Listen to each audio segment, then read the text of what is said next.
Welcome back, everyone, to my channel and another hopefully wonderful episode of that nobody will watch because nobody seems to be watching these videos in this series that I'm making. But who cares? For the handful of people that are watching, it's great to have you, and I'm sure you'll enjoy this interview episode this week with Jeff from Stompbox Breakdown. Welcome, Jeff. Thanks so much for joining. Absolutely. Thank you so much for having me. I'm hoping we get more than a handful of people this time. Let's It let's would be let's run great. those numbers. Well, your channel's bigger than mine, so I'm relying on you to bring in the views here. Oh, that's why I'm here. Okay. Oh, that's 100%. That's the only reason. Not interested in any other thing. It's all about the What I views. have to say. Now, if I cared about views, the trajectory of my channel would have been very different over the years. Uh, Yep. Yeah, I say the same thing. Not to jump ahead of anything, but you're probably part of like some of the subreddits about YouTube and stuff like that. Everyone wants the shortcuts and everything like that. And I, and a number of others are kind of the people that like I'm just doing the right thing and the thing that's fun, and it's going to do whatever it does. So that's one of the reasons I was like, yeah, I'm definitely going to sit down and talk with Phil. awesome. I appreciate that. Yeah, thanks. I definitely have a similar, I think, ethos or approach to making videos. But yeah, like you said, we will get into that. That First was a of preview. all, That was a preview. it was a preview, exactly. First of all, obviously, I think, like any good interview, we have to start at the beginning, I think, don't we? So let's go way back to the first pedal experience. What was it that first got you into Ooh. pedals?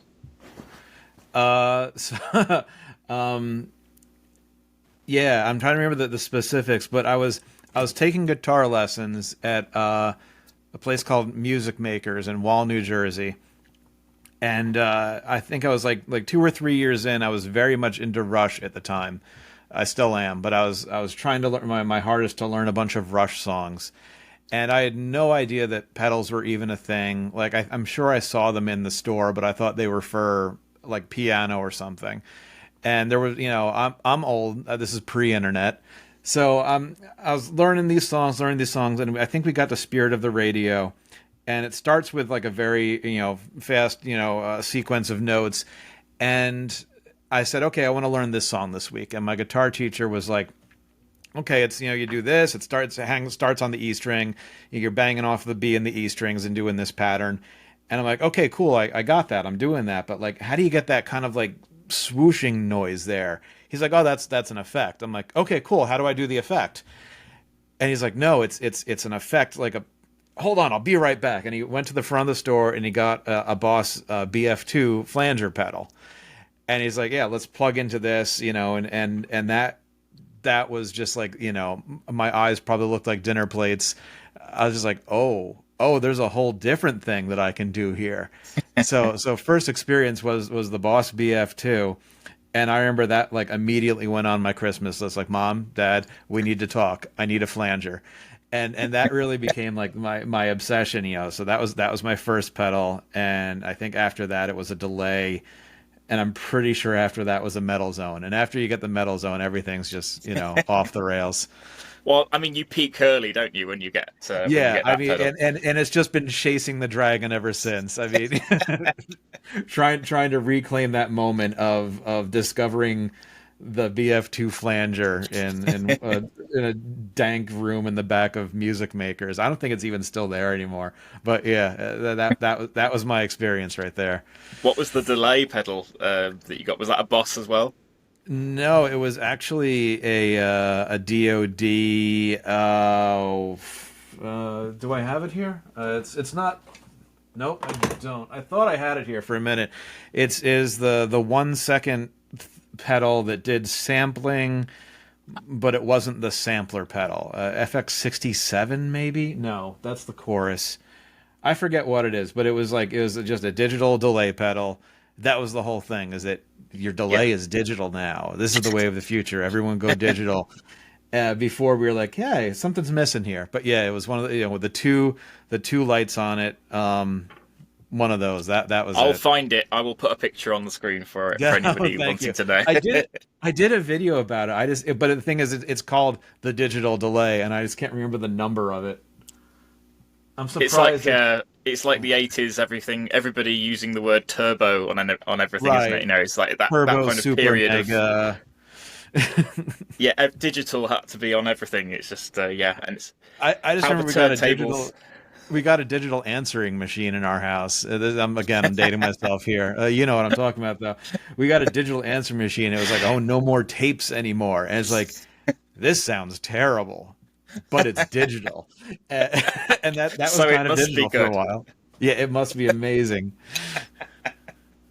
It's amazing the how things come back around, isn't it? And yeah, what is once thought of as being superior can be immediately just ignored and thought, no, this the old ways are the best. Or What's was it that Brian Eno quote? I'm not going to pull it up, but it's like whatever can be everything's immediate drawback will eventually be what draws people back to it. Like whatever can be avoided will eventually be desired. yeah, And so people saying, "Oh, I love that warm sound of a chip based bucket brigade delay." It's like that's funny. If we hopped in a time machine 20 years ago, you were probably saying, "Oh, it's so great to have a clean digital sound." So it's it's one thing when you don't have a choice, but when you can go back to it, and that's why I kind of love that Boss, the SDD 3000D, the digital. It's a digital sounding delay with modulation, and it was exactly the kind of delay that we were trying to get away from in the early 2000s. And it's like, hey, this is cool again because it's not nostalgia. it's not the default. Yeah, it's something about nostalgia, but there is something about just like a super clean delay. I don't know. Everything always comes back. Everything comes Yeah, back. absolutely. Yeah, I'm a sucker for all things delay. Delay is to me what chorus pedals are to you. So yeah, but I'm always excited whenever there's a new delay pedal on the market that I think does something new or different. So Yeah, and there's so many ways to mix up. Like you would think that like overdrive would be the place of infinite combinations, but really delay, like there's so many ways you can mix it up, and there's so many blends, and it's one thing when you find something that works for you right away, and another when you're like, oh wow, and all the flexibility still sticks with me too. And you're probably in the same boat. I'm always rediscovering something that I put away, and just finding that okay, this meets up with where I am right now. yeah, so absolutely. Yeah, the number of times I've dug out a pedal I haven't even touched in like a year or two, and thought, why don't I ever plug this in? Like I Yeah, might. Usually, if I'm filming a demo for something else entirely, and then the second half of that video, I'll introduce like a couple of other effects, just to mix things up a bit, and think, yeah. oh, what haven't I used in a while? Oh, I know, maybe this, right at the back of the cupboard, the shelf, where you pull something out, dust it off, clean it up, and make it look all nice for the camera, and then you plug it in, the, and then the you toothbrush. immediately into like a minute or so into filming, that second half of that video, I end up forgetting all about the Yeah, pedal I'm supposed to be demoing. And immediately it's like, oh wow, this thing is awesome. I just spend yeah. ages just messing with it. Just completely grabbing your attention, making that the focus of everything. Yeah, Yeah, I did just that. just I did that the other day. I was. It wasn't for a video. I was just playing, and I knew I wanted like a simple slapback delay, and I know the way that I work. I'm very easily distracted, and I try to do the I fall into the option paralysis, portal sometimes. It's like, ooh, I can do this in, tape mode or magnetic mode. And I was like, I'm going to grab the simplest pedal I can find so that I'm going to focus on my practicing. And I got this like a year ago, and I just kind of forgot about it, and I brought it out, and I just fell in love with it again. It's a Valbrook Space-Time version 2. It's just got okay. 3 knobs, dead simple. It's got like a 3-way tone switch up top. And this is like a quandary I fall into a lot. it's such a simple pedal with such a beautiful sound, and it sounds so great. But I think I don't know how I would be able to talk about it for more than 30 seconds, because it's like it's a delay pedal that sounds good. Okay, thanks. You know, I mean, that would be a hilarious video to make if you literally uploaded a 30-second demo. this is it. It sounds good. I like it. All right. Maybe I mean, maybe for April Fools, just drop man. an April Fool's video demo with that pedal. And then... I have a whole like folder on Google Drive just full of April Fool's jokes ideas, and then every March rolls around, and I'm just like, that's too much work, and no one's gonna like it, and then I completely avoid it. Like, I am exactly the same. Not quite to the same degree. I don't have a folder, but I keep having ideas for videos that would be absolutely hilarious, but so much effort involved in actually making it happen. So I just think, that's not going to work. The flip side of the 30-second video, I was going to do like a 45-minute video about the PSM5, the Boss power supply pedal, and like interview people and have them dressed up like scientists and just explain like literally every single component in there. Like capacitor 28 really brings a smoothness to the power supply, and just completely go off. Oh well. It would have to be fun, because I know that the viewership graph would just go like, I don't know if I'm going to be mirrored or whatever. It would just be a tremendous fall off, and 8 people would make it to the end. But it would be worth it. It'd be worth it. I think it would be worth it. And but then you'd have to. If it was me, I'd have to put something in as a reward for like the people that actually made it to the end or lasted like three quarters of the way through that video. Just drop some kind of like competition in there, like for those people that stuck around.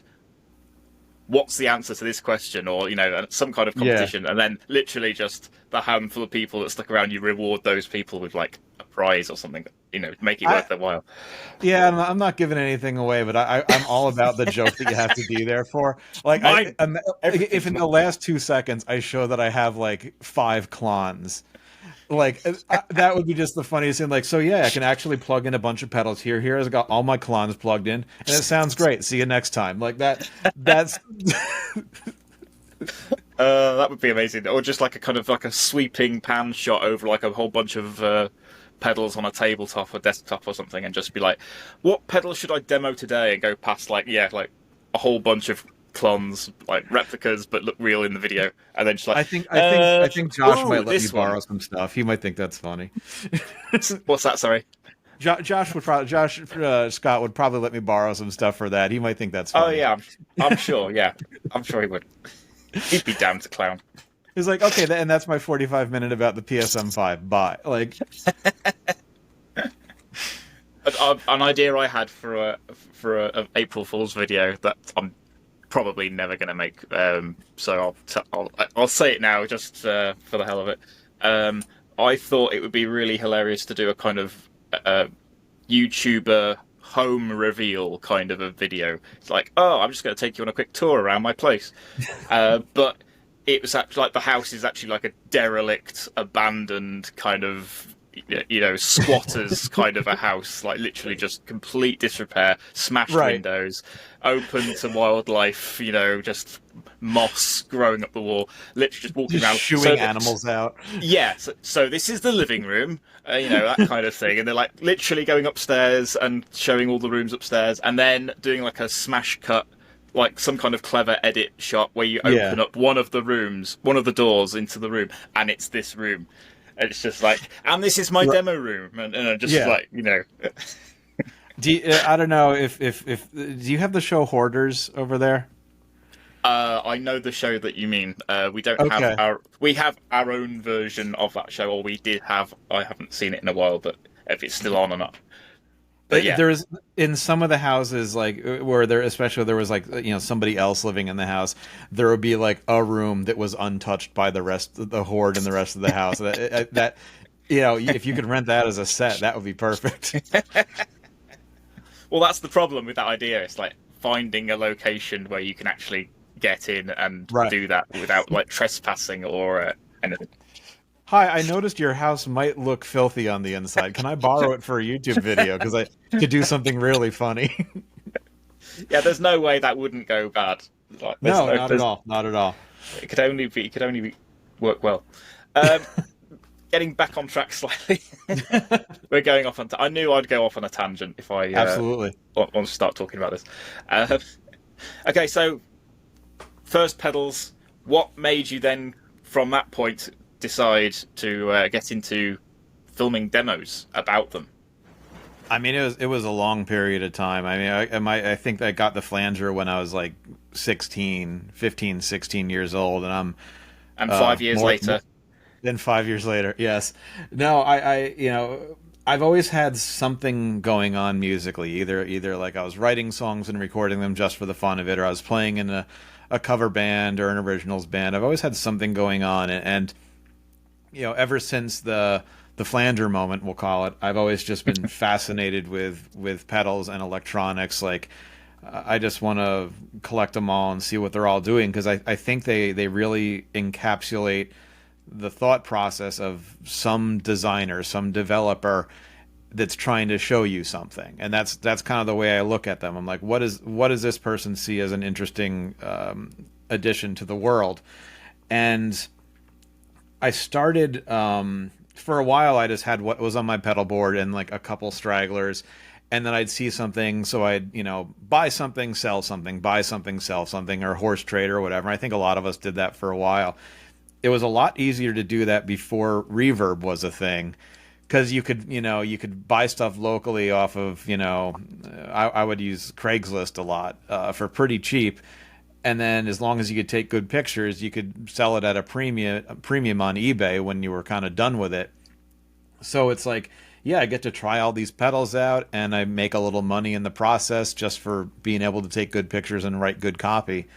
And then eventually it got to the point where shipping was so expensive, and everyone was on reverb, so everyone was a seller, and everyone had a mind for how much stuff sold for, and it was a lot harder to make money. And I ran into a lot of situations where I would, use a pedal for something, decide it wasn't going to go on the board anymore, put it aside. 6 months later, oh, I really wish I had that, that Boss PH1 or PH2 back again. Yeah, I'm just going to buy another one. It's a $70 pedal. And then you find out the cheapest one is, $100, $110. Like, darn it, I never should have sold it. So it just, thankful these things are small. Otherwise, I would probably have a horde of, pedals taking up rooms right now instead of just a couple shelves. But, I just said, what? I'm not going to sell anymore. I'm only going to buy. And I started buying less and less and less, but, eventually it adds up. So I have all these pedals, and the channel really came about because it was 2021. So we were like almost a year into like, COVID lockdown and stuff like that. And I had 3 different things just completely fall apart on me. I had a podcast that I was doing, 3 creative things. So I had this podcast I was doing, and it was obvious to me that I wasn't going to be able to do person-to-person, in-person interviews with people anymore. And the thing that made my podcast interesting was being in the same room as the person, because you don't have that whole like, oh no, you go first kind of thing. You can see people's expressions and stuff like that, and it just wasn't fun to do anymore. So I shuttered that, and that kind of hurt me a lot. I was trying to get this short, like 5-minute video explainer series off the ground for my day job. That was going to be kind of like YouTube video-esque. And I got so excited about it. I just, bought the lights and the backdrop and a teleprompter for myself, and learned all about how to produce things. Bought the software, and we made a couple pilot videos. Worked out great, and then everything just kind of changed around COVID times, and it never worked out as a thing that we were going to do. And then the third thing is, I was so close to getting like my dream band off the ground. It was going to be like doing kind of like early 2000s power pop punk originals, and I was really in the mindset of writing stuff. I had some other people who were very much of the same mindset, and it was going full steam ahead. We were just like 1 member short, and I was in talks about a practice space. And, like I said, everything fell apart. It couldn't get people together. People were moving away. And Oh, I man. kind of just sat there like, okay, oh, things will come back to normal again soon. And it really wasn't. And it was my barber, actually, who's a musician. I owe a lot to Jake. He said, don't wait for stuff to come back to the way it was. Like, make something new. Like, you should really just do a YouTube channel. He's like, I watch YouTube all day long. And I'm like, yeah, I don't think I'm into that. Like, I watch some YouTube channels. It doesn't feel like me. He's like, dude, you're a performer and you're really good at explaining things. And, you know, we sit here when you get your haircut and all we do is talk about pedals. Like, just put that into a video form. I'm like, okay, you're right. Maybe you're right. I went home and just like started sketching out ideas, and then like an idea turned into an outline, turned into a script. And I'm like, okay, this is what I'm doing. And I recorded a couple of videos. I watched them back with a critical eye, and I was like, I do like this. I don't like this. Went back to the drawing board a couple times, and eventually is like, I need to upload something, otherwise it's never going to happen. And it really just started from there. Like, and the thing that was going to make it unique, and I think I still stick to, is there's this obsessive thought that I see on the internet a lot, that the only interesting pedals are either brand new or vintage. And in reality, there's this whole world of stuff from the 80s, 90s, early 2000s, you know, stuff that was, you know, the darling in the early 2000s that people kind of forgot about, that's really worth revisiting. And like, what makes a pedal sound different than this other pedal? You know, is it beyond just the looks and the name and all that kind of stuff? From a almost like a sciencey perspective, what really makes it different, and not just, oh, this has the buzzword. And that's what really set me out on this is what's going to make it different. This is what is going to drive me. And you know, I've had some format tweaks over the time, in 3 years, but it's pretty much stuck to that. That's what really started it. That's a long answer, but it, you know, it brings us up to date. Yeah, well, I was expecting it to be detailed, and you know, you can't explain something like that without going into a long answer. But yeah, I mean, I can relate to an awful lot of that, to be honest. As I think the pandemic was to blame, if that's the right word to use, was the cause anyway of a lot of new creative avenues opening up for people. So. Yeah, it really, you know, for as horrible as it was, it really did force a lot of people to discover what made them special, and to discover their talents. And so many musicians that I know now, like, it really started from writing and discovering in dark places, and just saying, you know, I don't have a job, I better make some music or do something, you know, just to keep me sane, and maybe to try to make something new. And you know, if dark times have really put pressure on people to discover stuff. Like, you know, I'm fortunate. I got to keep my job. I got to work from home and all that kind of stuff. It was, you know, an inconvenience. It was way more than that for other people. But yeah, it really forced me to say, what can I do where I'm not immediately dependent on other people? And you know, the YouTube platform really is great for creators, and we get so much feedback on how people are consuming our stuff. Again, I'm not going to bend over backwards to chase metrics, but it really lets you know right away what people like, what people don't like. And that's, you know, I owe a lot to Jake for just saying, no, you need to do this, because as much as I love you, I'm not going to partake in your, you know, whatever you're doing unless it has a video element. So I'm like, okay, fair enough. I'm out of the loop. And he fixed me. We all need a Jake in our lives. We do. We really do. Love you, Jake. Yeah, shout out to your barber. So this is the big question. Uh-oh. This is big. This is an important one. Everyone's going to want to know the answer to this one. Which came first, the channel or the pedal wall? So here, this is the nerdiest possible answer. So this is why we're here. This is what this is all about. I have so many nerdy hobbies. Like, It will not. It will surprise absolutely no one to know that I at one point had a model railroad layout in my basement. Nice. It tracks. It tracks. And if you Haha, hang see what you out, did there. I didn't even think about that. Wow. Um, That went and right over your own head. it did. That's how good it was. And if you hang out enough with people who are into model trains and stuff, it's a lot of it is nostalgia. And if you know Venn diagram it out, it's almost a flat circle, or at least majorly overlapping circles of people who are also into slot cars. Oh, really? Yeah, Okay. yeah. I guess you have them scale electrics Yeah, over there. my dad had an impressive track that he made himself in the loft or attic in our Oh yeah, house growing up that we were never allowed to touch. Of course, it was always right. off limit. As a kid, this is the coolest thing in the The, house, and I yes, can't these are touch toys, it. but they're not for you. Yes. Yeah.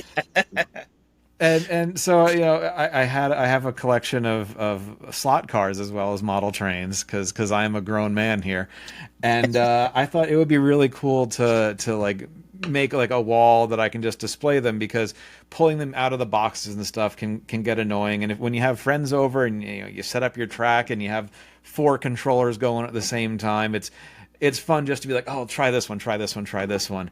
And I thought I'm gonna just build these shelves and just put trains because I can put like a track up there and slot cars and keep everything in this easy to reach kind of thing. And after I did that, it was right around the time like, hey, look, a pedal fits on here nicely.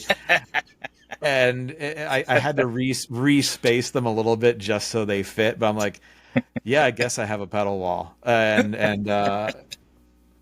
Someone's like, "Oh, are you really trying to be Josh Scott?" I'm like, "I swear this started out as a slot car track. Like I was gonna have like my AFX up here, my Magnatrax over here, but it just works so well. And I'm gonna scoop my computer. I just did another one over here just for the weird stuff that doesn't quite fit on the downstairs one.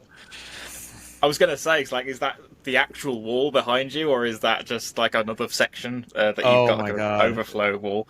Uh, No, I am in a room right now that is I live in a tiny house. I love my house, but it's a tiny house. This is like a spare bedroom that we turned into my office during pandemic time, and it has not been turned back into a bedroom because everyone works remotely, and So yeah, yeah, I'm in my combination day job work office and home recording studio. jamming whatever studio. And I used to try to keep a portion I could point my camera at for my day job that didn't have any music stuff in it. And I'm like, no, what, I have a guitar. It is what it is. Yeah, embrace Um, it. when I'm shooting the stuff in front of the pedal wall, if I move the camera 5 inches to either direction, you'd see a hot water heater or some duct work, or it is what I'll say a functional basement. Like it is not pretty, and there's a reason that camera does not move very much.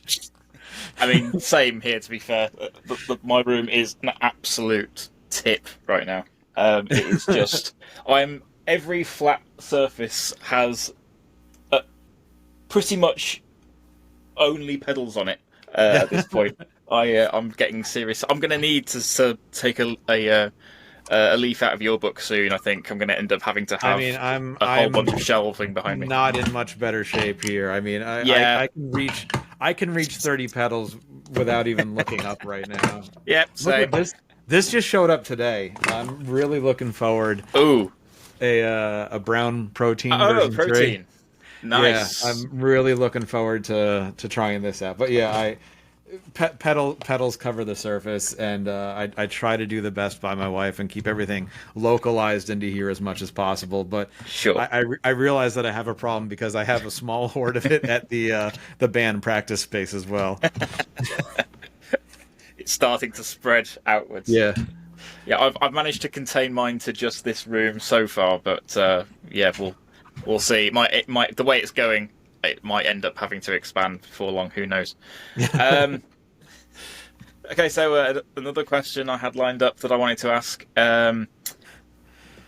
what inspires you to make a video about a particular pedal? What is it that you think? Ooh, I'm going to make a video about that.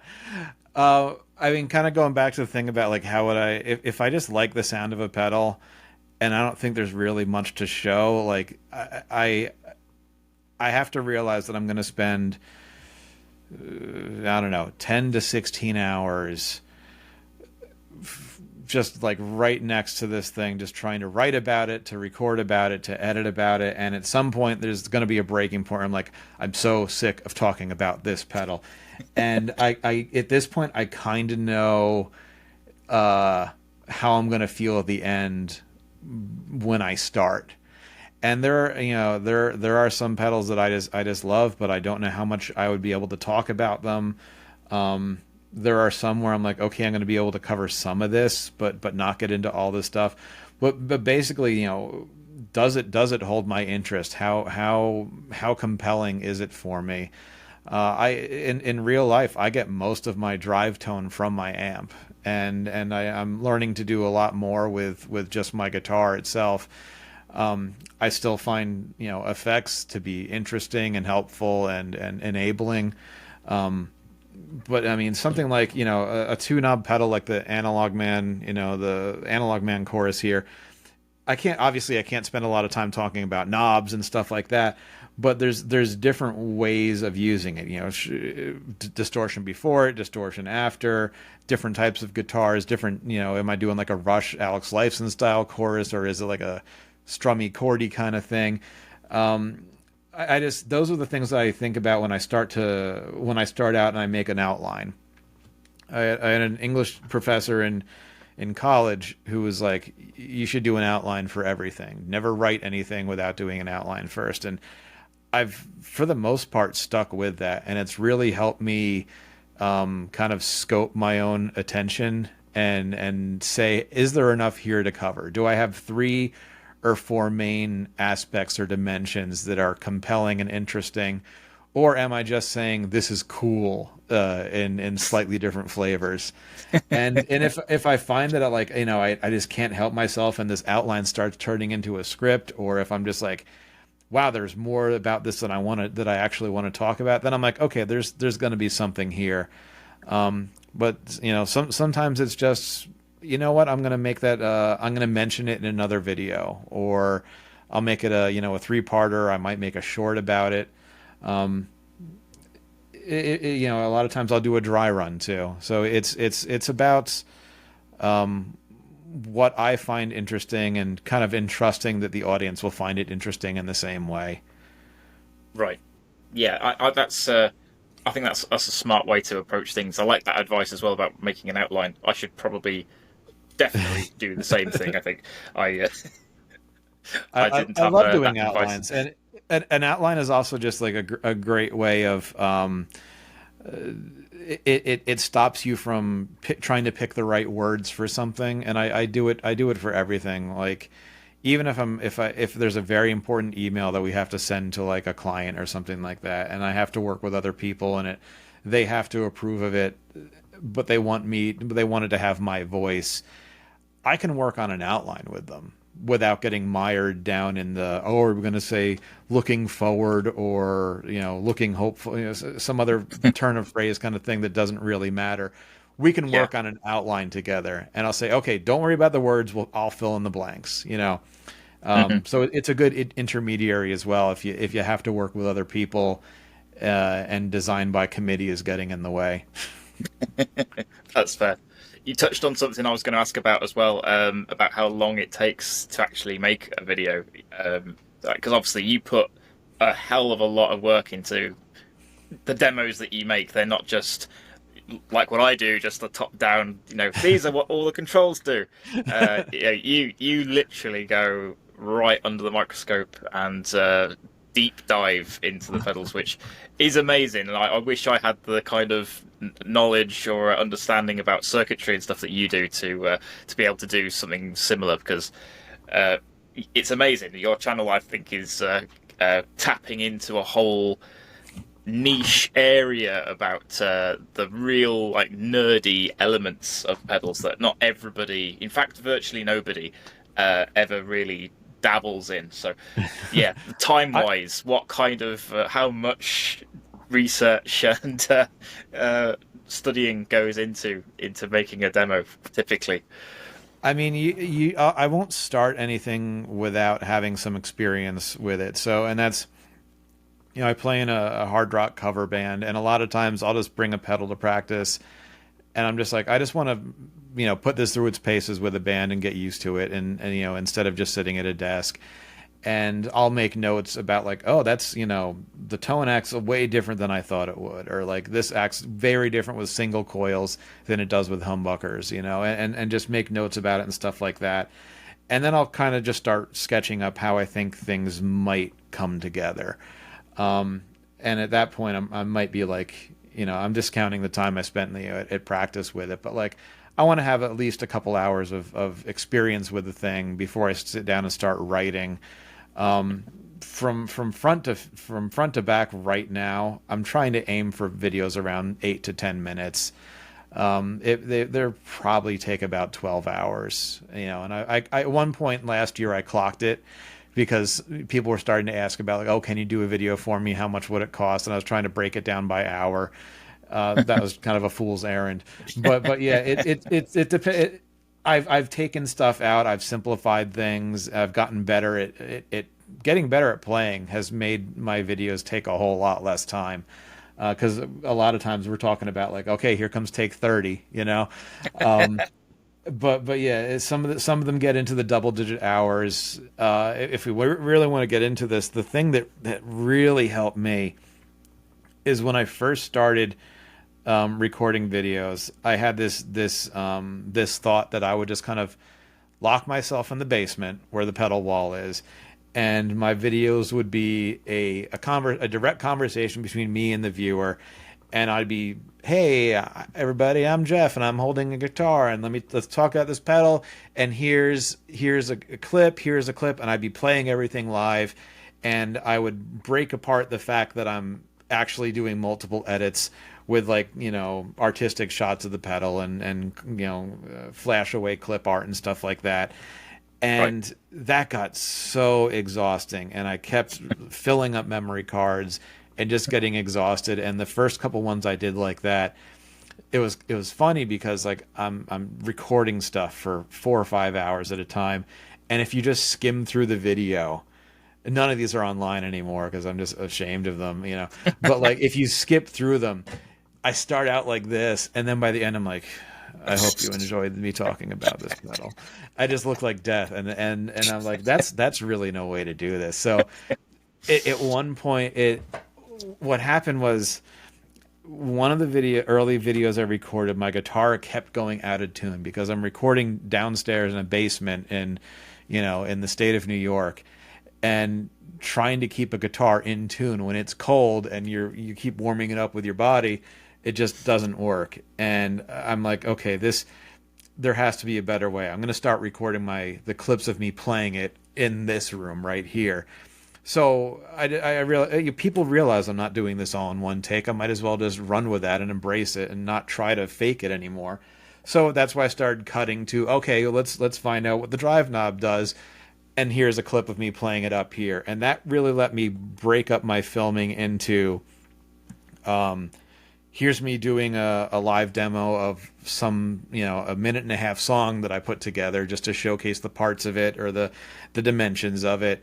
Here's some clips of it by itself, isolated with nothing else in the mix, so you can hear the pedal by itself. And then here's the talking part. So there's like 3 main stages of one of my videos. And it really lets me say, okay, tonight I'm going to tackle this part. And I know that's going to take me an hour and a half. This night I'm going to tackle this part, and maybe I can get it done in like 40 minutes, and it let me break it out across days. And so I'm not trying to eat the elephant all at once. And, however anybody working in a YouTube video or any sort of production starts planning, or what they think they want is their final product, finding a way to break it apart into multiple pushes.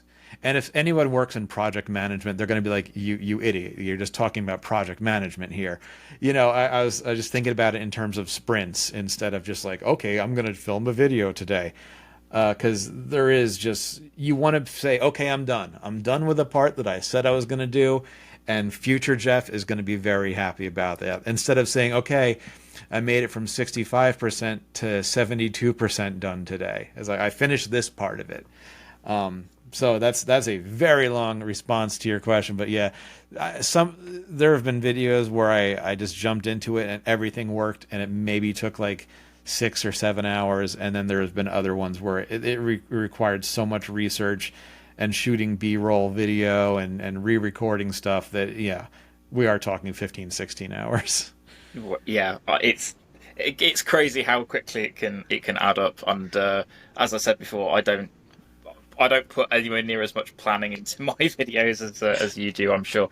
But even so, it can still take ages. Just the number of times I've had to reshoot a demo as well, because what will often happen with me is I'll jump straight in, and I like to do a cold kind of almost. Maybe spend a few minutes, playing with the pedal first when I first get it, say, but I like to start off kind of as, I don't know, I like to give an impression of what it's like to be the first to open and start this pedal and play with this pedal for the first time, and have exploring all the controls and just literally going sweeping full this, full that, to, on every control to kind of get an idea about the range of sounds that are on offer. And then later on discovering, oh crap, I missed out like 8 features here, that really important things that this pedal can do. Damn it, what am I going to do? Am I going to just retrospectively add it in text form? Just like, oh, by the way, I didn't cover it, but this pedal can also do this, this, or this, and this. Or do I just bite the bullet, go back, just reshoot the whole thing again? It's like, I mean, and with a lot of pedals, like they look, especially if there's a digital component, they look simple face value. Yeah. And if you read the instructions, it might mention it, but it's ultimately up to the player to decide how big those features are going to be. And there have been a couple pedals where I'm like, okay, I have to make a choice about what I'm going to cover and what I'm not going to cover. And sometimes people in the comments like, you didn't talk about this. It's like, well, clearly you're aware of that thing, so I didn't need to cover it. Like, if you want the instructions read to you, like, I don't know, there's an AI service that can do that, I guess. I'm like, I'm trying to keep things interesting and at a certain level. But yeah, it's I never thought about that before, of like trying to represent the just unboxed it and capturing that feeling type of thing. Because I used to have a whole playlist or a category for my videos that was I used to call initial meanderings. I just thought, initial meanderings, this is a type of video where I've literally not plugged in the pedal or tried it before, just going in cold. Here's the pedal, what does it sound like? Ooh, that's cool. What happens if I do this? All that kind of stuff. And then a whole other category of videos that was the video manual series, that was going to be the more deep dive, full the manual come to life, basically, like showing every single thing that the pedal can do. And after a while, the lines became kind of blurred, I think, and I just decided it was too much work to kind of have, decide which of these two categories am I going to make this particular pedal demo, be about. In the end, I thought this is too complicated. I'm just going to stick to the one type. Just do a kind of half and half mix of both, I think. There's always going to be somebody upset either way, and exactly. I remember when I first. Sorry. Comedian Mitch Hedberg had a line that I think about a lot. Is like, you can't make everybody happy all the time, and last night all those people were at my show. and I think about that as like, okay, well, in order for one person or even a subset of people to go, oh wow, that really met my expectations, that was refreshing and exactly what I was looking for, there's going to be somebody else going, you did it wrong. Yeah, and okay, fine, here's your money back. Oh, you didn't pay anything? Okay, that makes it easier. That's exactly the point. It's like the amount of people that completely don't think or take into account you're doing this completely voluntarily for free. I am spending a lot of money on this personal hobby of mine that is providing free content for you guys. You can watch it or not watch it. I don't mind. You know, obviously, do what you want. If you're not into it, don't watch it. It's fine. You know, unsubscribe. Go for it. I don't mind. You know, it's. I'd far rather have quality audience, subscribership, whatever, than quantity. You know, it's more. I'd far rather have 20 people, that really like what I do, and then, not have to deal with all of the kind of negativity in the comments. It's just demoralizing. We could both take our channels right now, download a bunch of videos of people falling over, and just AI voiceovers, and make shorts all day, and get the golden plaque and all that kind of stuff. Yeah, I have a job. I don't need that kind of stress, and I'm in it for the long run. I'm in it for the long haul. I think about, like, I want to have a strong catalog of content out there that people can refer to and say, oh wow, that really helped me out. And I think about what's going to happen when, hopefully the platform is still around and I'm still able to play when I'm thinking about, like, retiring from my day job. I think it would be an amazing something to work on after that.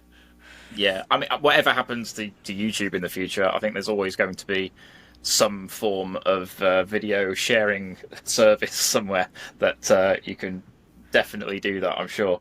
I just hope YouTube doesn't get, like, because right now with like Adobe Photoshop and other platforms and creation tools, you can just AI prompt what you want. Yeah. And you can, Spotify does that with its playlists a lot. And I really hope we don't get to a point with YouTube where you just kind of, hey, make a video that looks like this but talks about the, and it's like, okay, there's a new video out there and everything's AI generated. Because I think, in order to keep moving the bar of creativity forward, you need creators. And if creators are constantly getting shortchanged by AI creators, they're just going to stop. And we really will have shot ourselves in the foot with doing that. So didn't mean to go off on an AI tangent thing there, but as a creator and as someone who really values the input of artists and other creators, like, I hope we always stay at least one step away from automation. Yeah, I totally agree. And I also, to add to that, I think another reason, a big part of the reason why your channel is so popular and growing so fast. You're at 12,500 subscribers at this point, I think, aren't you? It's crazy. You're awesome, and it's only going to get. You've only been doing this for, like, how long? A year and a half, 2 years, something like that. 3 years. 3 years now. Damn. Okay, that's time flies. Time flies when you're having fun. Yeah. And the fact that it's just grown so fast during that time, I think it's because there is so much low effort content being made elsewhere that when you get somebody like yourself who actually puts time in and who cares to put the time in to make something really well thought out and in depth and high effort, I think it stands out a mile, and people are naturally attracted and drawn to that, I think. So fair play to you, man. You have to like what you do. I mean, did you play Baldur's Gate 3 at all? No, I'm not as much of a gamer as I used to be these days. I haven't even touched my PlayStation in probably a couple of years. It's shameful. It's such a phenomenal game, and you can tell that every developer on there was working way harder than they had to.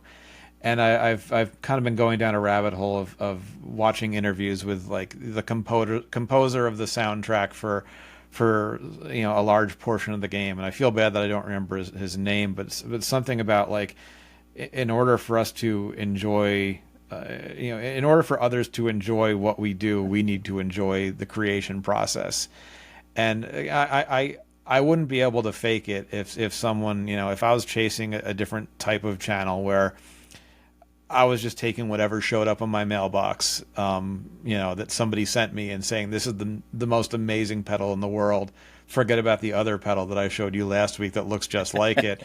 This is the one you need to get. This is incredible. Like, I would that there's limited joy in doing that, you know, Yeah. and I think that kind of stuff, those kind of channels, they hit the scene and they fall away pretty quickly. And at one point there was a channel that looked and felt just like mine. You know, people are like, oh, your channel looks just like, you know, JHS, and it's like, really? I don't think so. But there was one that was definitely just trying to copy my format, and I couldn't even get mad about it because I'm like, they're gonna last like 3 videos before they find out this is real work. And they literally just went away. Like I never interacted with them. I never said a bad thing about them. Never even mentioned them until about now, and I don't even remember the name of them. But I was like, they're not gonna last because this is work, and I don't think they're ready to put in the work. And you know, And oh you're well, right. it went away. You know, you have to be motivated by what you like, otherwise, you know, it Yeah. gets to be a grind really fast. Yeah, absolutely. I mean, it's. I was going to talk about burnout if that's something that affects you at all. Because for me, it definitely does. The number of times well, at the moment, I've kind of come out of a slump recently, just in the last week or so, I'd say, because the queue that I've got at the moment is absolutely insane.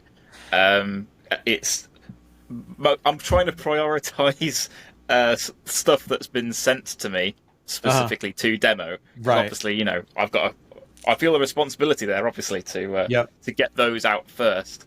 But then obviously there's all the stuff that I'm just buying for myself that I really, really want to get into, and I just like, I've got this to do first, and it can get a lot. It can be a lot on the weighing on top of you, and then just life stuff as well on top of that. It can really kind of sap away at your energy sometimes. Do you suffer with that at all? Is that something that you deal with, or are you one of the lucky ones that manages to avoid it? I've gotten burnt out on enough other things that I enjoyed and then turned into a chore Hmm. that I've been acutely aware of making sure that I don't burn out on this because I do enjoy this, and I never want to look at like a project file on my desktop or a pedal on my desk, or I never want to look at a guitar and think, oh no, I have to do this. Like that would Hmm. be the ultimate shooting in the foot of something that I love for myself. I never want to look at a guitar and be reminded that there's work to do. And so I've been very cognizant of like if somebody, you get them all the time. I get emails all the time. People say, I want to send you a pedal, and I'll just be like, hey, great, thanks for thinking of me. Like I'm really busy. I probably won't be able to do anything with it. If you send it to me, like I may not even be interested in it. Like I probably come across as like the biggest jerk in emails, but sometimes people are like, "Hey, that's cool. I just value your input and just let me know what you think." And I've gotten pedals that I've played and I've been like, "I'm sorry, like this isn't something I'd use. Can I send it back to you?" But you know, sometimes it becomes compelling. But as far as avoiding burnout, um, I have a day job with bosses and deadlines. I don't need another one. I never want to get into a point where I'm like, I need to do this. Hmm. And if it takes me 2 weeks to put out, you know, a video and I take a little break in between, I know that I'm going to hit the ground running when I come back. And that's going to be better than a video that, you know, that I force myself to put out that underperforms. It's going to just put me in a worse mood and might make me look at a guitar and be like, oh, that's my job. Like I don't, I never want to do that. And a couple of years ago, I caught myself like I was playing in a band just to play in a band. It was doing some music that I didn't really enjoy, and I was getting ready to leave, and I was like, oh yeah, I have to go to band practice to my wife, and she was like, why are you going to a band practice that you don't like?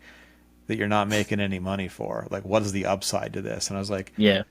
wow, you're right. And I think I quit that band like a practice or two later and just like, you know, devoted more time to my channel, which really just made me happier. So Yeah. if at some point I really feel like it is getting to that point, I'll just say, hey, I'm taking a break. I'm gonna come back. And eventually I'll watch enough other people's videos where I'm like, oh, I miss doing that again, you know?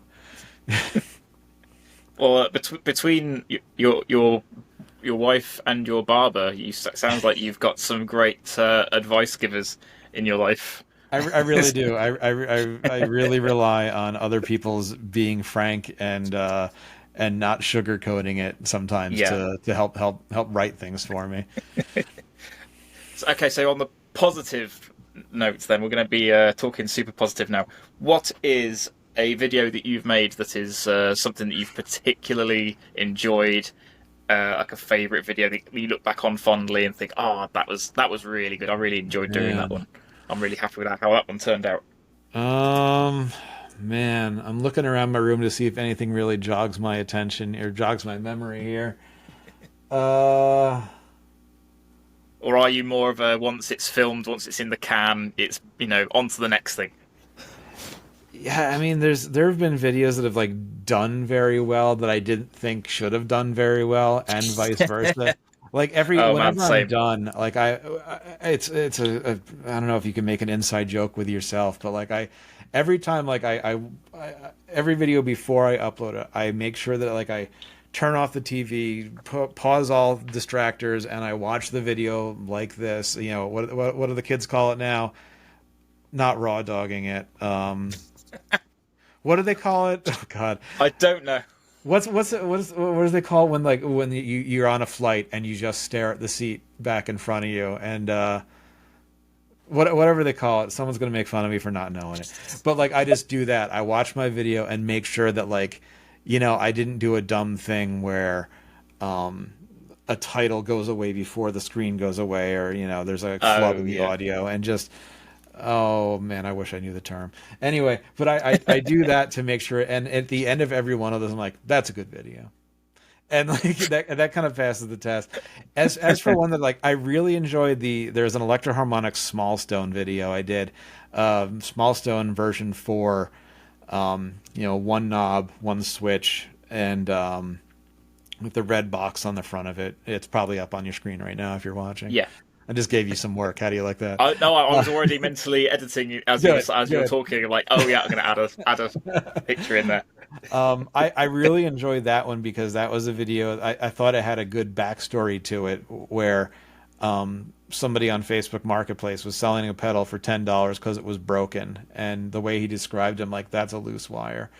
And I really thought it came with like a compelling backstory of like, these vintage pedals, you can throw quotes on there whether or not that's vintage. This is a vintage pedal that I got for $10 that I was able to fix in less than 10 minutes that sounds incredible and just has all the stuff that you want in an older, pedal like that.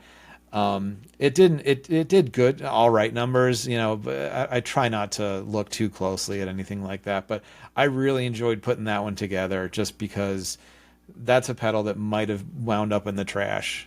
And Yeah. I got some, I think, really great sounds out of it. I learned a lot about the history of the pedal and just like the way it works. That was definitely one of my favorites. That was a good video. I remember that. As soon as you started bringing that one up, I was like, I know that video. That was a Thank you. good one. You got a And great deal on that as also, well. it's right behind me here, but the Electro Harmonix flanger hoax. I know you said when you saw I was Love putting that that one pedal. together, you're like, oh, that's a fun one. I had Yeah. that really it brought back memories of like the first time like I got like a Boss pedal or anything with a bunch of knobs and having no idea what they do, and like now we can get pedals and be like, oh, this does this, this does this. The flanger hoax, I spent so much time being like, what the heck is this thing even trying to do? And I still, some of it is still just a complete mystery, but it's, Electro Harmonix can get away with it. That was such a fun pedal, just to learn about and to be able to present it after figuring out how it all fits together and having people in the comments who had the pedal for years saying like, I had no idea that's how that worked. I just discovered a Yeah. whole new mode to run this pedal in. Like that was awesome. Like there's such an exclusive club of people out there who have or have used a flanger hoax. And God bless Electro Harmonix for just putting weird stuff into production and being okay Yeah. with selling like 20 of them. I don't know how I guess they make enough money off of big muffs where they can just do Yeah. whatever they want with the rest of the production line. You're right though. It's Electro Harmonix are just this really bizarre company that they just have so many totally, I don't even know what the word is, just completely crazy, ludicrous ideas for pedals, and you just think, what on earth were you thinking? The Soul Pog, I was going to say. I mean, that's a great example as well. But I was Yeah. thinking, Oh, Soul Pog Do you remember the Soul Pog? Like, what yeah. the hell were they thinking? Oh yeah, these two classic circuits, these two classic pedals that everybody uses together all the time. The Clon and So, the Pog. Like, I, oh yeah, that'll sell well. Like, what on earth? No, It's and so and bizarre. I imagine like if you like Boss and Electro Harmonix are just like two of the weirdest neighbors in this world that make like the same product, and like I sometimes I think Electro Harmonix they just come up with a name and they're like, hey, I thought of a new And funny work name for a pedal. backwards. It's this, and they're like, what do you think that would sound like? What would it look like? And they build it around just having a funny name for it, like soul food, Yeah. And then at Boss, I think they're like, oh, we need a new chorus, and it's gonna have the and like, what would we call it? We'll call it chorus, just completely different. With the flanger hoax as well, I'm amazed that they haven't a reissued it, like brought out a smaller version, or done any other pedal at all ever in that format. It's literally a completely unique pedal in their lineup. It's like they've never done anything like that before It or since. says, I forget what it says on the inside of it. Like it's again another thing I can't remember, but I said it in the video. It actually looks like it could be a part of some other line, Oh, but that's it's yeah. I not. remember you saying in Yeah, the I video that. forget what it Yeah, is. I that mean, was fascinating. it would probably be part of like the small stone or bad stone or something. I don't know, but yeah, it makes no reference to it at all. And I think it really was just different enough where they're like, this is just going to be its own thing.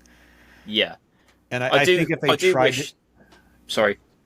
I think if they did try to remake it as a digital thing, enough people would be like, yeah, that ain't it. And, same thing with like the Tube Zipper and that Tube series. Like the fact that Yes. that made it into production. And the first time I saw that series of pedals with the tubes in it, I'm like, oh, this must be something from the 70s. Like, nope, early 2000s. Like, okay, cool. I guess they had a bunch of extra tubes to do something with. Yeah, whatever they were smoking during that time, it was pretty strong stuff. I'm guessing. Bless them. Bless them. I know. I still really want to try going back to those. That is it. The tube zipper, or was it the what was the modulation one of those three? The Is it that Wiggler? one? The Wiggler, yeah, that one, and well, it That, might be the zipper one that I'm thinking of as well. Both of those, they just seem awesome. the Zipper is the envelope filter, and it's one of the That might be the one I'm wildest. thinking of. This one is absolutely wild, and I got this off of Facebook Marketplace for I think like $120. I'm really jealous of that thing. This one is it's one of the weirdest pedals ever, and you really have to dial it in, not just for like your playing style, but for like where on the neck you're playing. And I want to put this in the hands of just like somebody who's just like a much better guitarist than I am, and just be like, I dare you to do something with this, and I know they would. But like, yeah, I mean, that's a video idea right there. Like your what's that mate of yours that you interviewed a while back, Dylan oh, Dylan something? Doyle, yeah, Dylan Doyle. yeah. I Give actually it to him. See what he can do with it. he's exactly the person I was going to do that with. I was going to call it "What Can You Do with This?" Like, because just after the iconic scene in Airplane where it's like, yeah, what can you make of this? And Yeah. I can make a hat or brooch or pterodactyl and just like get. But that's the wildest one of that series. The Wiggler, I think, might be like the most useful, and I could. That Electro Harmonix, for as great as they are, there's so many other pedals I would love to put on a pedal board, but I can't because they need 24 volts at like 1600 milliamps. Like I would love Yeah, to it's put insane. the Worm or the Deluxe Electric Mistress on my board, but I'm not running an extension cord up on stage with me. Like, No, absolutely. I reckon you should put a whole pedal board together of just effects that are incredibly weird and hard to use, and unusual in some way or another, and then just give it to that guy and just be like, "Yo, Dylan, just what can you make with this slot? Just try and do something musical, creative, amazing He with is this." drawn to effects that I wouldn't necessarily think he would be. Like he's had the Keeley neutrino on his board for a couple years now, and it's very subtle the way he uses it. But like, and I wouldn't even, my ears wouldn't even perk up if he didn't show it to me. But he uses it in some of his solos and some of his like light strum work, and he brings stuff out of that. I mean, the natural instinct with an envelope filter like the neutrino is to just go full, funky kind of stuff. He really uses it as just like almost like a modulation shifter, just to draw the spotlight to different frequencies. Yeah, I would love to do something like that. He's in the middle of a Midwest tour right now. When he gets back, we keep saying we need to do something. It's just really a matter of dragging microphones and cameras and lights over. We'll get it done at some point. Yeah, I keep thinking about doing in-person interviews as well with like some of like the UK pedal builders and stuff, but like you say, it's logistics and equipment and everything that is all you'd need to do that. It's lighting and everything as well. It's just, it's a lot involved in doing that. So hopefully I will at some point. But for now, this is a much more simpler way of getting around that kind of navigating that kind of format.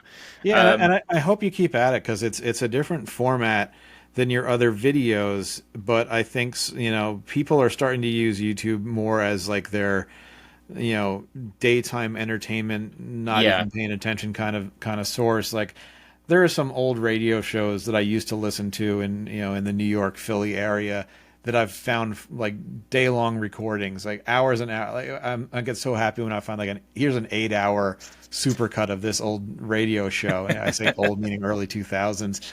And I'll just put that on and record and listen to it and zone out. And something like this and more conversational stuff, I think it will find its audience, and people will find out that it's you learn just as much, and you fall into the pattern of your delivery. It'll keep it up, and when you're able to do it in person, it'll just be that much more fun. Cool. Cheers, man. I'm definitely intending to keep this going.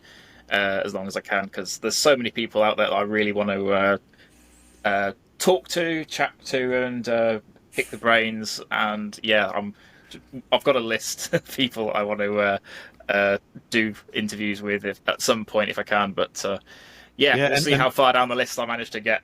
And for those listening, Phil literally messaged me last night saying like, would you be interested in doing this? And I'm literally in bed. I'm like, oh yeah, sure, I can see myself doing that. He's like, what time are you available tomorrow? So this is less than 24 hours. So it's not. I don't hang about. No, and once I've got an idea, I have to do it right then and there because I procrastinate, and other things will distract me. Like you said earlier, you're the similar way. Absolutely. Once somebody says, well, I'll do that at some point, it's like, nope, it's not happening. Put it on the calendar as soon as possible. Yeah, exactly. All right, last couple of questions I want to ask. I'm going to be more general, so I'm going to get some top 5 lists off you. Top 5, and it has to be a chorus question because you're the chorus guy. Top 5 chorus pedals in no particular order. I'll be kind. I'm not going to make you rank them, but you obviously just had your video recently that had 3 particularly interesting chorus pedals, and that was a great video. I enjoyed watching that. Whether any of those are in there in that list or not, I don't know. But any 5 that come to mind? Okay. I really was blown away by the Analog Man chorus. This is like my new go-to, and I thought you might mention that. I might have to get a second one because I want to put this on a board for one project, but I also want it on another board for another project. So the Analog Man is like, I get sick of like, oh, this is an exact copy of the CE2 or the CE1. I'm like, look, I've played a CE2, I've played a CE1. Like they sound okay, but I'm not jumping out of my seat for them. This, which I found out is it's it started out as a copy of the small clone. Um, Okay, yeah, with some tweaks for sound. Like it does something to me. But this is up there. that's Um, number one, or not number one, but yeah, let's one of the let's five. not get involved in numbers here. I do really like the CE2, specifically the CE2 Waza, and I've recapped my CE2, so it should sound as it did new. But I really just like the CE2 Waza. I think that's just a fantastic sounding pedal. Let's see. I've yet to try that one myself, but I only ever hear good things about that thing. It's great. The Maxon, is it the CS 505 or the 550 that's the big one? I'm actually gonna look this up on the internet so I don't screw it up. I mean, just look on the screen right now, can't you? Yeah, it's Just that one. Everyone's between screaming. us. Jeff, just Yeah, look up at the screen. yeah, it's right there. CS5. Yeah, the Open your eyes, man. CS550. CS550. I Five. don't know what it's based on. I don't know its backstory. It just something about it's got what I really like about that one is on the back it's got a small knob that you can't accidentally turn to set the depth of it. And I love Oh, a depth nice. adjuster on a chorus. That changes the feel of a chorus more than anything else. That's a great thing. Mm, The I'm also going to go with the Caroline Somersault. It's a nice. modulator pedal, but it's it does chorus. Um, I've been able to get some really interesting sounds out of that, and I wish I had more opportunity to use it. I do. I think that one's pretty awesome. Um, Man, a fifth. What have I had on here, man? Uh, all right, I'm gonna go weird on this one. I'm gonna go for another boss one, but Oh, okay. the CE20. It's a digital Oh, delay, yes. the dual pedal one. And it's got a couple different modes on it, some really weird ones. It has an acoustic mode and a bass mode on it. And it is all digital and stuff like that, but it has that is the pedal that made me realize there's more to chorus than just like, a single type of effect. Yeah. But and especially because it has a dimension mode on it, and it does it in a way that I think it's in line with the DC3, the pink pedal. I think this is DC3. I always get the two numbers mixed up there, but it's there's just a lot of ground you can cover in there. It's a very well designed pedal, and that lived on my board as my chorus pedal for a long time, and there's not a whole lot you can't do with it. I remember when you put your video out on that pedal, and this has happened a few times actually now. It's kind of mad how often this happens. I was literally looking for one on eBay to buy to do a demo on, and then you dropped a video on it. I was like, ah, damn it! I was like, that's he literally just did the video that I was already thinking of making, but then, as you again always do, you made the quintessential video of that pedal. So it's like, well, there's no, there isn't much point in me doing one now because it's already this is like the best video for that pedal now. So No, yeah, I'm gonna save some time and turn my attention to something else. I don't think that's true at all. I think there's room for more than one opinion on there, and you definitely cover things differently than I do. But yeah, I just yeah, my five. If the house were on fire and I could only save five chorus pedals, which is an insane reality to Premise. think about, that's probably it. Yeah, I'm looking around at my desk like, did I forget anything? Well, you might be able, the next question I was going to say, I was Ooh. going to broaden it a little bit. Is there a top five list of pedals in general that you think, oh, my favorite five pedals of all time? I really love the Hudson broadcast. That's become like I need it lately, especially because it's like a dual. I have the Hudson broadcast dual, and being able to set up one side as just like a general drive and the other one for just way out fuzz distortion. And the fact that it's like a transformer coupled thing gives it this type of compression that is important for me, because as I get older, I'm trying to not lose my hearing. And when you start playing with bands, when you start adding distortions and overdrives, you start to come up in volume, the drummer gets louder, and then you start losing your hearing. And I'm trying not to do that. So I'm always trying to not move that needle up, and having that kind of compression that keeps things at a certain level is important. So I love the Hudson Broadcast. That was one of those pedals that I've plugged into and just immediately attached myself to it. And I haven't done a video on it yet, because like I'm just afraid that by doing it I'm gonna like underrepresent it. Like I can't say enough good things about it. I also like the Caroline Haymaker. I think they're doing a reissue of it. I saw some white ones floating around on an Instagram post recently. It's just a fantastic dynamic drive pedal, and there's a lot of different ways you can set it up. That's Haymaker is just a great pedal. Mine is green.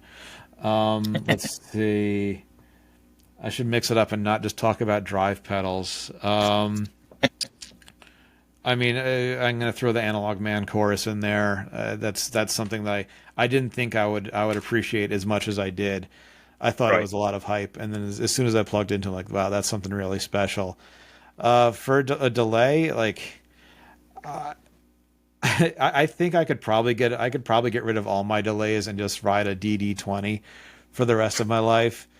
It's a classic. It's absolutely classic. amazing. They solved everyone's problem. As long as you don't want like one of the new delays, then you can literally get anything done with it. Like if you it's like the meme says, if you go out to see a band and you see a DD20 on the guitar player's pedal board, you're about to get your face rocked off, like, because they're not chasing the newest boutique thing. Like they know what they're doing. They've settled in on that thing.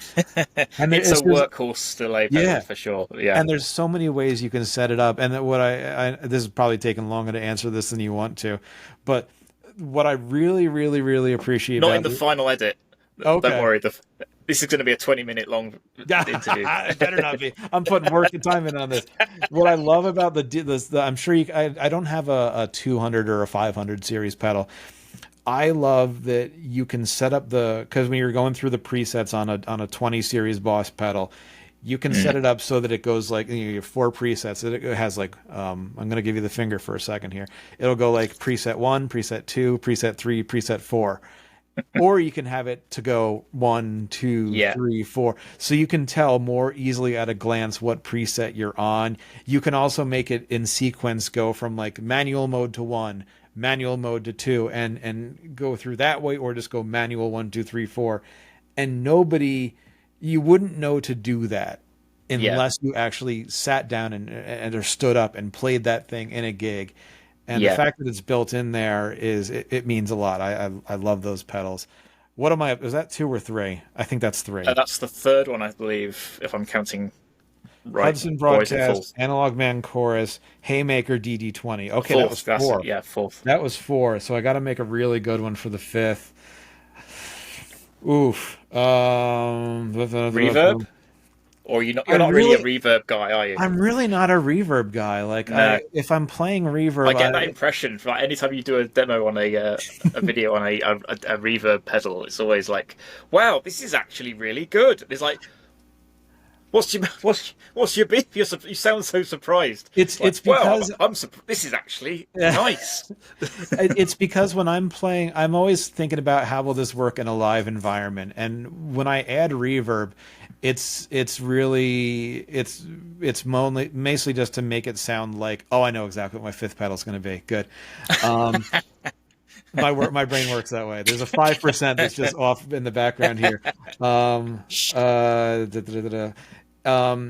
not trying to go over the top with my reverb sound. I want it to sound like it does in the room, and so I'm just a spring reverb kind of guy. It's a lot of fun to play around with, and I'm just recording stuff here, but like I don't use it as an instrument. I love a lot of shoegaze bands that stick their reverb out front of everything, and I think I love what a middle finger that is to what we've been told for years and years and years, like this is how you set up your pedals. What's the correct order? Oh, you put your compressor first and then your filter and then you're this.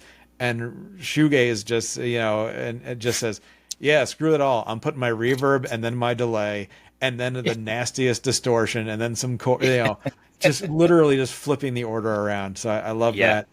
Number 5, Baltimore Sonic Research Institute fluorography is a envelope controlled or dynamic controlled tremolo, and it's absolutely a wild pedal because I don't like. Let me make sure I say this right. There are times when you really want your tremolo tempo locked into a song. It can be a very powerful effect.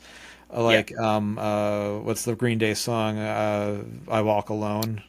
Yes. And there's other songs where like the tremolo gets locked into the tempo. It can have a very powerful effect. Boulevard of Broken Dreams. Boulevard of Broken Dreams. Yeah. And I had to quickly go through the song in my head, like yeah.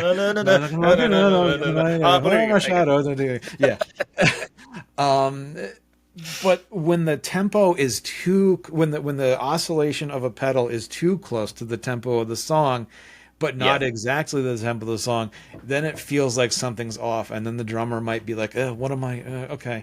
And I've had that happen. So I want the tempo of my tremolo to be completely off base, and you can hit a chord or hit a note with this pedal. And it starts, either up or down the speed, and then it will course correct in the opposite direction.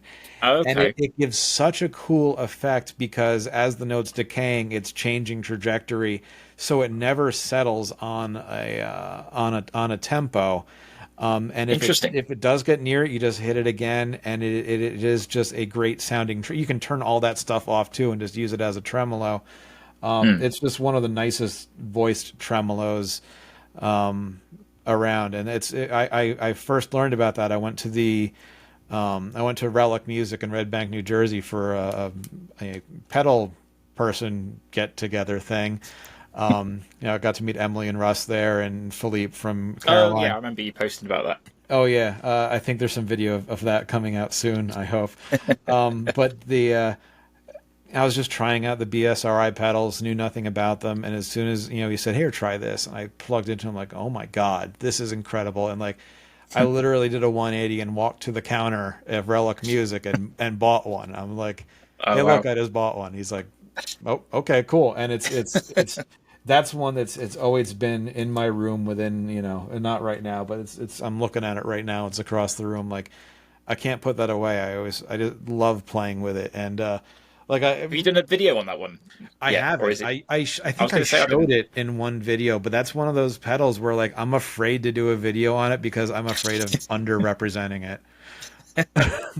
Well, I definitely think you should, because if it's not a pedal that I'm aware of, I don't think I've seen any demos on it yet. It's also one that he doesn't make anymore.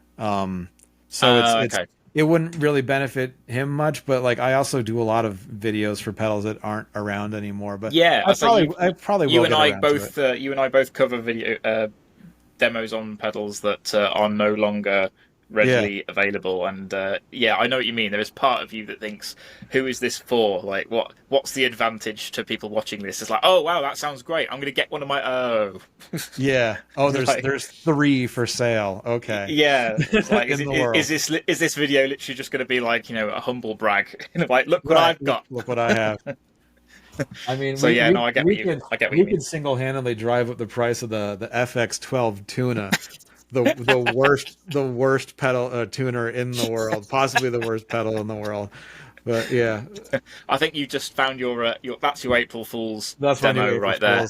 I wonder if the PS5M will power that. Jeff, I think we're gonna have to wrap it up there. It's come to a natural conclusion, I feel, talking about your 5 favourite pedals, or some of your favourite pedals. Thank you so much for taking time out of your hectic schedule. I obviously know how valuable your spare time can be when you've got to so many videos that you want to or need to make lined up. So, yeah, thank you again. Appreciate. Thank you for having me. I really enjoyed the talk, and I'm glad we got to Same. cover so much of the stuff that we got to. Absolutely. I just wish it could have been longer than half an hour. This video. If this comes out to an hour, I'm literally driving to your house and throwing pedals at you. No, don't worry. It'll be mostly unfiltered, uncut. So yeah. Good. Thanks a lot again, and yeah, to everyone watching, thank you guys for watching to all the way to the end. If you did, leave a comment in the comments if you did watch the whole thing. And this would be, if I'm following my own advice, this would be the part where I'd drop a competition or something for a reward for the people that stuck around. But yeah, maybe next time. Take care, everyone, and thanks again, Jeff. Definitely, everyone at home, if you're not already subscribed to Stompbox Breakdown, make sure that you do that, because his channel is far better than mine. So Right. definitely go and do that. Take care, Jeff. Thanks again. I will catch you again. Take care, Phil. Thanks a lot. Bye.